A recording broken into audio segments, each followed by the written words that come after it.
Je peux te poser une question, Baltibalt ? Tirnaelg s'était approché du diplomate resté en retrait, son médaillon à la main. Bien entendu. Il voyageait depuis une quinzaine de jours en compagnie de la garde blanche.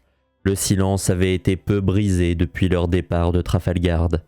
Le paysage avait changé de la tourbière brune à la prairie verdoyante. Lorsque nous étions au tombeau, tu as utilisé ta magie, n'est-ce pas ? La Liche et Hildegarde partageaient le même cheval. Oui, se contenta de répondre le diplomate. Pourquoi ? Creusa l'elfe nain. Baltibalt referma le clapet de son bijou. Pour elle, ma fille est morte à cause de moi, à cause de ma magie que je n'ai pas su contrôler. Tirnaelg ne le quittait pas des yeux. Je me suis interdit d'utiliser ma magie. Mais si je ne l'avais pas fait, elle serait morte pour rien. Sermon, déglutit-il. Elle ne contrôlait pas sa magie à son réveil. Ne pas utiliser la mienne serait revenu à te regarder mourir. Il soupira. Peut-être que je l'ai aussi fait pour moi. Merci. Sourit l'elfe nain. Merci d'avoir fait ce sacrifice qui, au final, s'est plutôt très bien passé, non ? Le diplomate lui rendit son sourire. Le groupe continua d'emprunter la route les jours suivants. Ils longèrent les berges du lac Destiné et ils purent manger chaque soir du poisson frais pêché par Tirnaelg. Ils purent profiter du confort d'une auberge lorsqu'ils traversèrent Dilgard. 7 jours plus tard, l'horizon changea. Les plaines à perte de vue gagnèrent en relief et ils ne tardèrent pas à atteindre la lisière d'une forêt. Les arbres étaient jeunes, mais ils paraissaient bien plus robustes que ceux que Baltibalt avait connus à Circonion. Leur feuillage était si dense qu'ils baignaient dans un crépuscule éternel. Rien ne poussait à l'exception de ces arbres. La terre nue s'enfonçait sous leurs pas. « Avant que nous continuions, » les arrêta Nymesia, « pour ceux qui ne sont jamais venus à Elfgard, nous avons un profond respect pour cette forêt, elle nous y laisse vivre en retour. La reine a décidé qu'en ces lieux, le silence devait régner. Vous n'avez peut-être pas l'habitude, mais si la forêt décide que vous perturbez son repos, elle vous le fera payer. Alors restez calme. » Un glapissement d'outre-tombe l'interrompit. Tous se retournèrent vers Sermon. « Qu'avez-vous pu faire pour en arriver là ? Cette forêt était si harmonieuse. » Elle hésita. « Lorsque j'étais en vie... » « Tenez votre langue, » trancha Nymesia. « Peut-être n'était-ce pas le cas à votre époque, mais nous respectons la famille royale et ses choix. » Le groupe pénétra dans la forêt. Les arbres étaient encore jeunes à sa lisière. La canopée plongeait l'endroit dans l'obscurité qui faisait douter aux non-elfes s'il faisait encore jour. Les sabots de leurs chevaux s'enfonçaient dans la terre humide. « Qu'ont-ils fait à ces lieux ?» murmura Sermon, le regard hagard. Hildegarde posa une main sur sa jambe. « Nous ne passons pas par les villes ?» s'enquit Baltibalt. Nymesia lui jeta un regard noir. « Je veux dire, » chuchota-t-il, « Ramangard n'est pas loin. Pourquoi on ne s'y arrête pas ?» Galéa accéléra le pas. « Je ne pense rien vous apprendre, mais les elfes n'aiment pas les humains en règle générale. Mais les elfes des bois... » Ses lèvres se pincèrent et elle agita la tête. « Nous ne nous montrerons pas avant d'arriver à Comengard, » conclut Nymesia. « Nous devrions pouvoir y rester un jour ou deux si les habitants savent que nous venons de la part de la reine. » Les arbres grossissaient à mesure qu'ils s'enfonçaient dans la forêt. Aucun d'eux n'avait ouvert la bouche au cours des 7 derniers jours. « À mort !» hurla une voix. Le groupe se figea. « À bas la monarchie !» répondirent en chœur une multitude de voix. Les elfes de la garde blanche et Tirnaelg reprirent leur marche.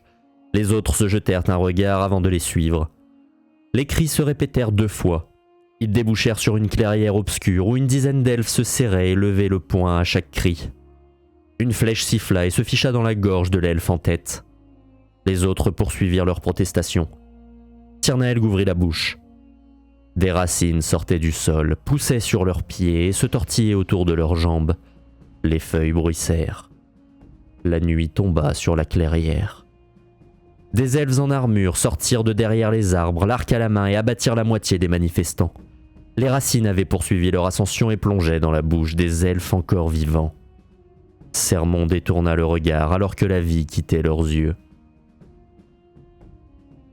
Les racines retournèrent dans le sol. Les cadavres s'écrasèrent contre la terre et s'y enfoncèrent avec elle. Ils disparurent alors que la lueur du jour perçait à nouveau à travers la canopée. Hécatombe observa les elfes en armure floqués d'un pétale blanc, blason de la maison Valrel. « Que se passe-t-il » demanda Baltibalt. Les billes noires de Sermon fixaient la terre où avaient disparu les corps. « La Triade !» murmura Tirnaelg. « Mon grand-père lui-même a toujours connu cette animosité de ses habitants pour Séranigarde. Ils sont persuadés que Commangard, Alangard et Barangard devaient s'agrandir et fusionner pour devenir la nouvelle capitale. » La Liche gloussa. « À mon époque, les trois villes n'arrivaient pas à se mettre d'accord. »« C'est toujours le cas, » intervint Nimésia. « Chacun veut faire valoir ses intérêts. C'est ce qui maintient le pouvoir de Séranigarde. » En plus de l'oppression de la capitale dans la Triade, ajouta Myténie. L'elfe serra la mâchoire. Baltibald tourna la tête à droite et à gauche. Vous voulez dire que nous sommes arrivés ? Tirnaelg pointa un doigt devant lui. Les troncs de ces arbres sont les portes d'entrée vers leur réseau racinaire, les maisons des elfes des bois. Tu n'es pas censé être un diplomate et avoir voyagé ? Railla Hécatombe. Seul le diplomate d'Oclarion en a l'occasion. Je n'étais jamais sorti d'Almalérion avant notre rencontre. Nimésia s'approcha d'un chêne au tronc épais. Elle descendit de sa monture et posa une main contre l'écorce. L'arbre se fendit en deux. Le temps qu'elle remette le pied à l'étrier, l'ouverture était suffisamment large pour qu'un dragon s'y engage. Le tunnel s'enfonçait dans les profondeurs de la terre. Les parois étaient faites de bois. Des flammes bleues brûlaient sur des torches contre les murs. Un brouhaha résonna au loin. Les sabots martelèrent le bois pendant plusieurs minutes. Les bruits se précisèrent. Baltibald reconnut des pas, des voix, de la vie. Sermon abaissa sa capuche sur son front. Les yeux du diplomate pétillèrent. Le tunnel débouchait sur une vaste caverne de bois éclairée par des flammes bleues. Des trous perçaient les parois çà et là. Un silence se fit entendre. Baltibald baissa la tête. Les elfes qui occupaient ces racines s'étaient arrêtés dans leurs activités et les fixaient. Nimésia s'avança. « Peuple de Commangard !» éleva-t-elle la voix. « Nous sommes la garde blanche et nous sommes les invités de la reine Iris Valrel. »« Qu'est-ce que vous inventez là ?» hurla un elfe. « La garde blanche ne quitte pas l'île de paix !»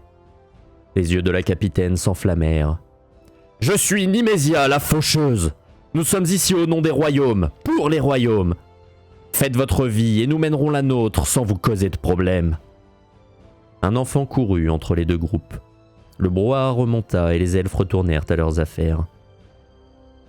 « Où est l'elfe nain ?» Hildegarde se levait à moitié sur ses étriers. Les femmes de la garde blanche scrutèrent l'obscurité.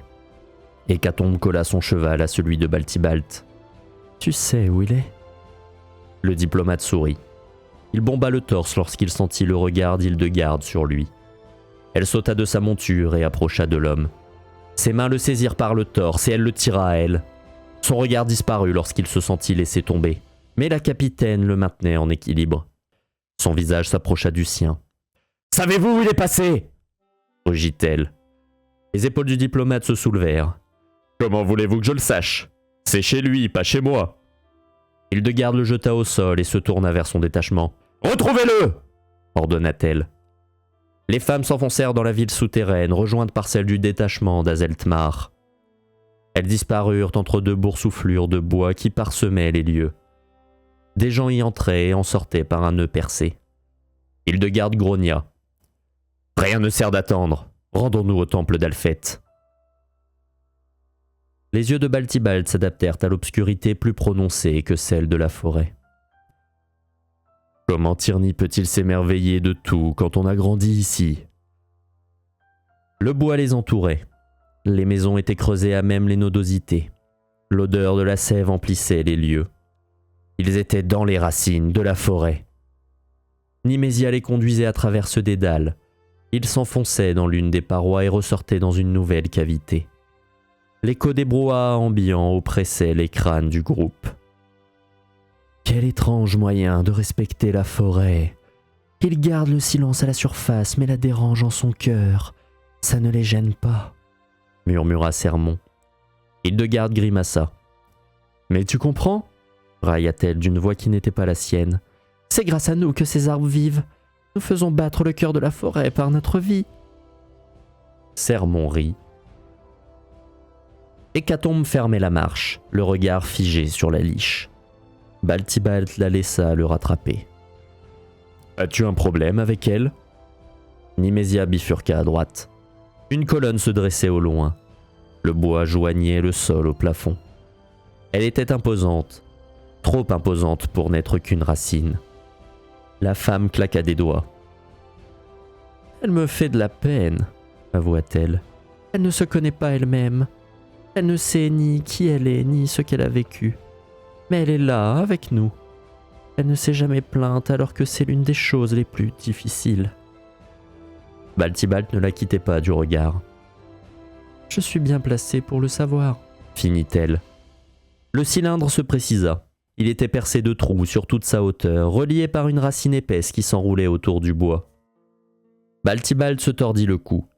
Ils étaient au pied de la colonne. Son sommet se perdait dans l'obscurité. Le bois était creusé. Temple d'Alphette, rez-de-chaussée. Grande bibliothèque, étage. Nous vous attendons à l'extérieur. Nimésia était descendue de son cheval. La reine nous a missionnés pour vous escorter. Nous avons rempli notre tâche. Le diplomate écarta le rideau de feuilles qui obstruait l'ouverture. Une clochette sonna. Hécatombe et Sermon suivaient. Les pieds de la liche, cachés sous sa longue robe, ne touchaient pas le sol. Ils débouchèrent sur l'estrade d'une vaste salle haute de plafond. En contrebas, un dédale était formé d'une multitude de tableaux d'ardoise. Seul le bruit des craies que frottaient la centaine de prêtres en combinaison de lin sur ces tableaux montait. Un grincement résonna. Les trois compagnons aperçurent trois prêtres se détacher du décor. Deux d'entre eux attrapèrent les bras du prêtre à l'origine de la gêne. Le troisième décrocha un fouet de sa ceinture. Un coup. Sermon hoqueta. Un deuxième. Baltibald détourna le regard. Un troisième. Hécatombe resta impassible. Sur une estrade en face de la leur, un haut autel accueillait un épais grimoire ouvert en deux devant un homme. L'elfe le compulsait, assis sur un trône fait de livres. Les deux compagnons se frayaient un chemin le long des tableaux. Les ardoises étaient couvertes d'équations et de symboles inconnus. Hécatombe s'arrêta au niveau d'un prêtre qui observait son travail, les sourcils froncés. La femme caressa le dos de l'homme qui se raidit. Elle s'empara de la craie qu'il tenait, effaça un chiffre du doigt et le remplaça. Elle lui rendit son outil avec un clin d'œil. « Comme ça ira mieux. » L'homme fronça les sourcils avec plus d'intensité, puis ses yeux s'écarquillèrent. Il s'inclina devant la femme et reprit son écriture. Le groupe se posta face à l'elfe absorbé dans sa lecture. Baltibald se racla la gorge. L'homme ne broncha pas. Il toussa. Toujours rien. Hécatombe gloussa. Elle s'approcha de la table et causa une déflagration dans le creux de sa main. L'elfe sursauta. « Vous êtes folle! Vous voulez mettre le feu à ces lieux ?» La femme se retourna vers le diplomate et fit une révérence qui mit en avant sa poitrine généreuse. « Veuillez l'excuser, » commença Baltibalt. « Nous cherchons le maître prêtre. S'il vous plaît. » L'elfe les toisa de haut en bas. Il se leva de toute sa hauteur. Son corps était enveloppé dans une combinaison jaune. Il sourit. « J'excuse Vrotmir, maître prêtre d'Alphette, » s'inclina-t-il. « J'espère que vous avez une bonne raison de me déconcentrer. » Le diplomate sourit à pleines dents. « Ravi de vous rencontrer. Nous sommes les envoyés des chefs des royaumes. De la reine Iris Valrel. La garde blanche nous a escortés jusque-là. Caxécus se figea. Portez. Le mot trancha le cœur de Baltibalt. Quoi ? Bredouilla-t-il. Sa Majesté m'a tout expliqué. Mon fils est l'un des pires êtres qui existent, avec son grand-père. Il est hors de question que je lui donne accès à toutes les connaissances du monde. Il les utilisera mauvais escient. Il était retombé dans son siège, la tête dans les mains. Sermon flotta jusqu'à lui.